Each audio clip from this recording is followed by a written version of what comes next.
Radhe Radhe everyone. आज की video में मैं आपको सकट चौथ व्रत की बहुत ही सरल पूजा की विधि बताने जा रही हूँ। सकट चौथ के व्रत को तिलकुट चौथ, तिलकुटनी का व्रत, तिलकुट व्रत भी कहा जाता है। सबसे पहले हम पूजा का स्थान तैयार करेंगे। उसके बाद फिर हम पूजा के स्थान पर थोड़े से फूल सजाएंगे, जहाँ पर हम गणेश जी की मूर्ति को रखेंगे। तो अब हम गणेश जी की मूर्ति को विराजमान करेंगे। विराजमान करने के बाद अब हम हाथ जोड़कर प्रणाम करेंगे।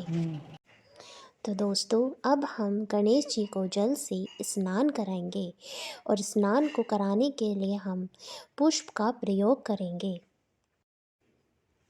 जल से स्नान कराने के बाद अब हम गणेश जी के सामने दीपक जलाएंगे।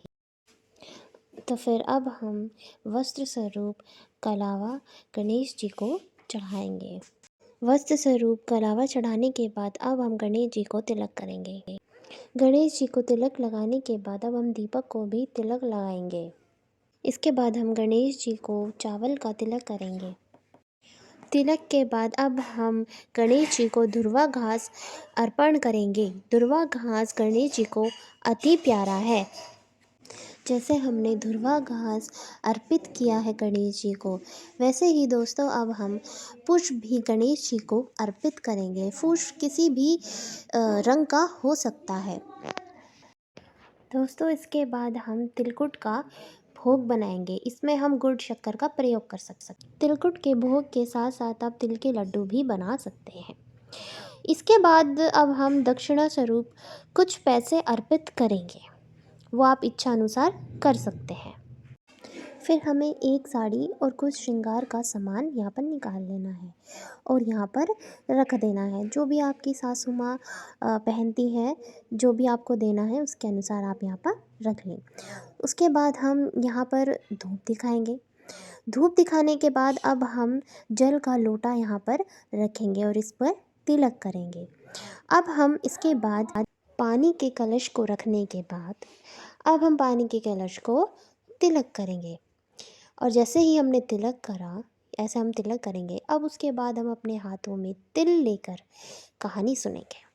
सीधे हाथ में तिल रखकर कहानी सुनने के बाद फिर उन्हीं तिलों को हम किसी कपड़े में या किसी बर्तन में रख लेंगे संभाल कर। उसके बाद फिर हम श्री गणेश जी की आरती करेंगे।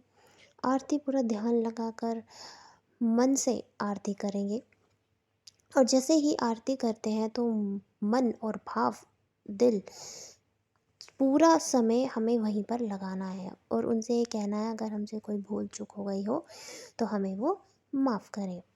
और आरती करने के बाद फिर हाथ जोड़ने हैं। हाथ जोड़ के भगवान से प्रार्थना करनी है कि भगवान जी हमें हमेशा ऐसे ही रखना।